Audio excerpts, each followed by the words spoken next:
this is the opinion of this is the madhab of the Malikis, and it is the opinion of Shaykh al-Islam ibn Taymiyyah rahimahullah ta'ala, and the opinion of the author. However, the majority of scholars, that is the Hanafiya, the Shafi'iyya, and the Hanabila as well, the Hanbalis, do not hold this opinion to be correct. That is that the people of Mecca must complete their prayers. That they must complete their prayers, and it's the opinion of Allah as well, to be safe for the people of Mecca. And Allah subhanahu wa ta'ala knows best what is correct as it relates to this opinion. But to assume that the Prophet ﷺ led everyone in prayer is an assumption that needs dalil, is an assumption that needs evidence in and of itself. Because as we know, the people who made Hajj with the Prophet ﷺ were more than 100,000. More than 100,000. I mean, some of the scholars say up to 120,000.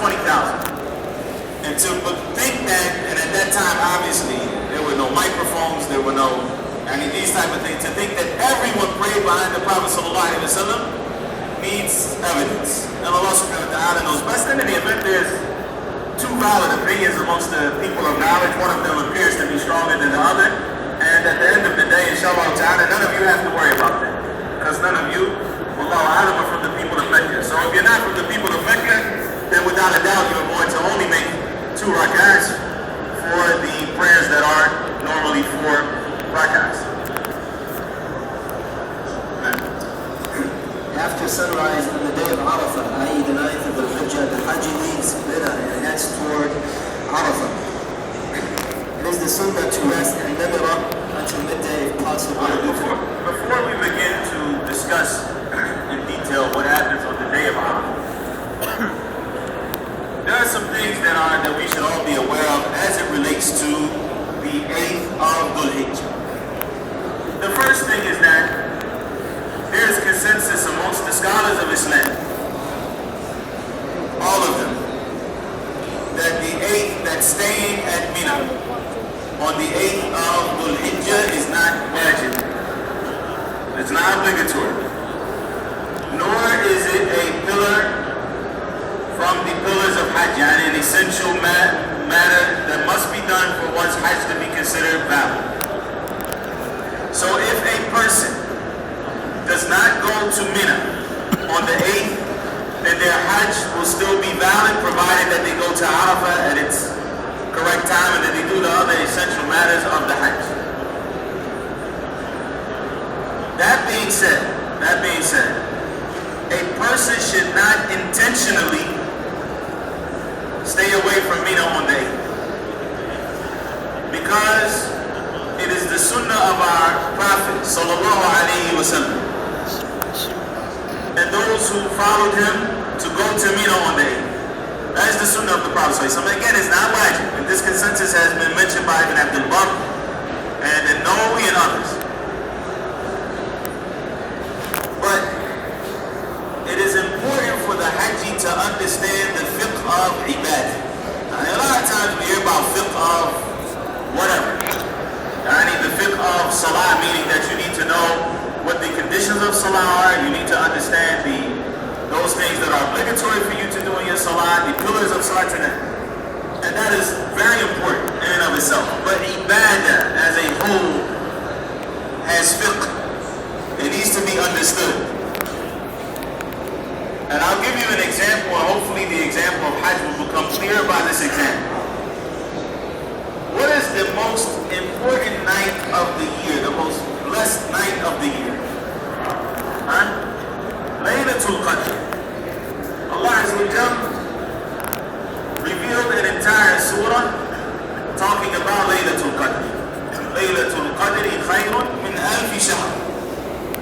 That the night of Al-Qadr is better than 1,000 months. That worship that is performed therein is better than the worship that one can perform in 1,000 months. How many nights in Ramadan before Laylatul Qadr? 26? Laylatul Qadr is on the 27th of Ramadan? At least 20.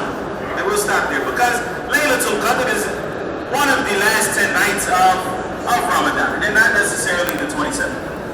It's one of the last 10 nights. So there are at least 20 nights of Ramadan before Laylatul Qadr.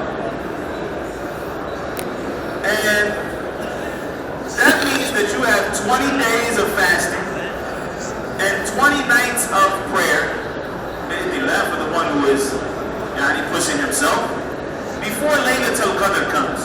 Laylatul Qadr is the goal.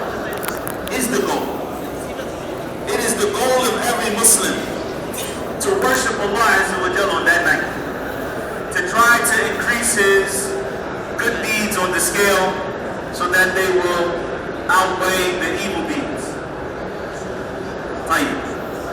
Allah Azza wa Jalla provides us with a warm-up period. In other words, you push yourself, you get used to the ibadah that needs to be done, and then there are the last 10 nights. So the time that you are actually preparing is 20 days and 20 nights, and the time that you are striving, the actual race, if you will, it is 10 nights. 10 days and 10 nights. So the preparation is longer than the actual time that you are, the goal in and of itself. And that is from the fiqh of ibadah, that a person prepare himself for what the goal is. Look at Salah. Is there a difference, and you will recognize this in yourself? When you go to the masjid early, when the adhan is being called or slightly thereafter, and you pray 2 rakats, and then after you pray 2 rakats, you read the Quran or you make dua, and then the iqamah for whatever fard salah there is called. And then you pray that fard salah. Is there a difference in the khushu' that you have in that salah as opposed to the one that you come in while the iqamah